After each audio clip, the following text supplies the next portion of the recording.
Good morning or good afternoon. My name is Aaron Butler, and I'll be going over the DEROS management program.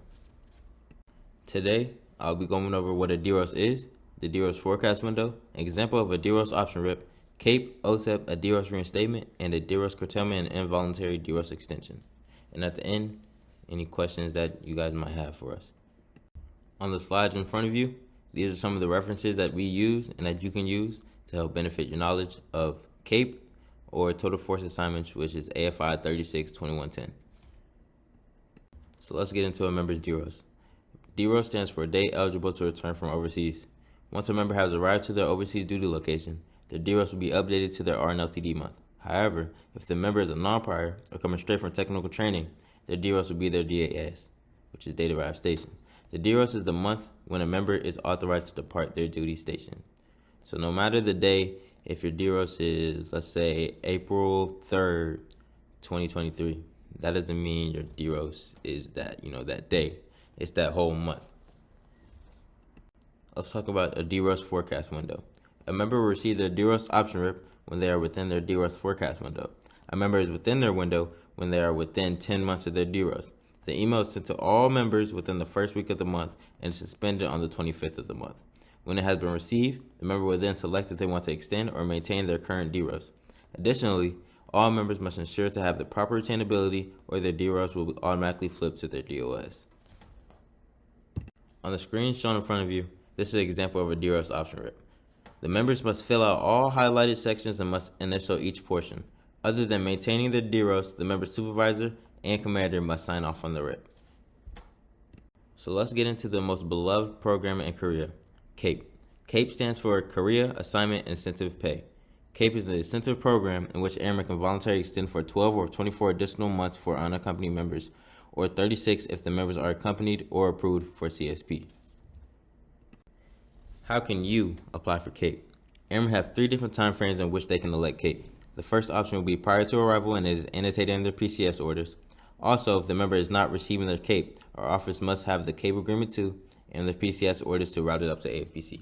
The second option will be within their 90 days of their DAS, in which members will only complete an attachment 3. Members will start to receive pay once they sign that document.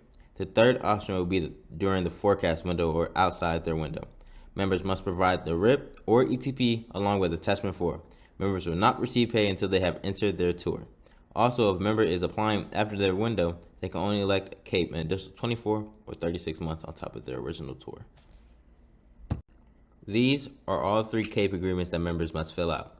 Attachment 2 represents those who elect prior. Attachment 3 is for those who elect within 90 days. Attachment 4 is those who elect outside the 90 days. Types of DEROS extensions. There are 3 different types of DEROS extensions. With CAPE, a member can elect 12 or 24 additional months unaccompanied and 36 months for accompanied members. With the OTEP, the members can choose between 3 options. Lastly, members can elect IPCOT for an additional 12 months in which a COT entitlement will be received. Let's talk about OTEP. OTEP stands for Overseas Tour Extensive Incentive Program. OTEP has 3 options, Y1 being a $2,000 lump sum, which they will receive once they enter their extension. Y2 being a 30-day non-chargeable leave, in which must be submitted through LeaveWeb under special pay. All airmen must ensure to utilize this leave within 6 months of approval, otherwise an ETP will have to be provided. Lastly is Y3, which is a member who will receive 15 days of non-chargeable leave, as well as a plane ticket home to the nearest port, which is being Seattle. And for the Y3 option, the member will require DD Form 1610 to be accomplished. DEROS reinstatement. In order to reinstate a member's DEROS back to the original, an ETP must be provided. An example of a DEROS reinstatement will be if a member's DEROS flipped to the DOS and the member must retain their original DEROS. DEROS curtailment. A curtailment occurs when a member has to depart the base sooner than their DEROS expiration date. Depending on the type of curtailment, determines who the proper approval authority will be for the ETP. Involuntary DEROS extension.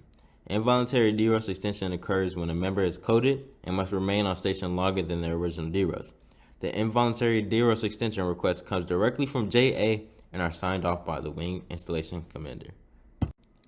These are some of our frequently asked questions. When do DEROS option rips come out?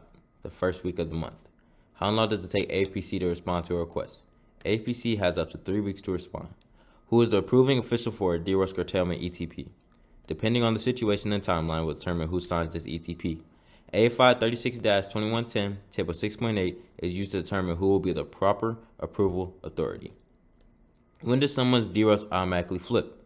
If the member does not have 12 months retainability past their DEROS, then on the 25th day of the 8th month prior to DEROS, it will automatically flip to reflect the current DOS. That is why it's important to have 12 months retainability so your DEROS does not flip to your DOS. That is all from me. If you have any questions, contact the NPF, get a hold of DEROS management, and we'll make your best life better.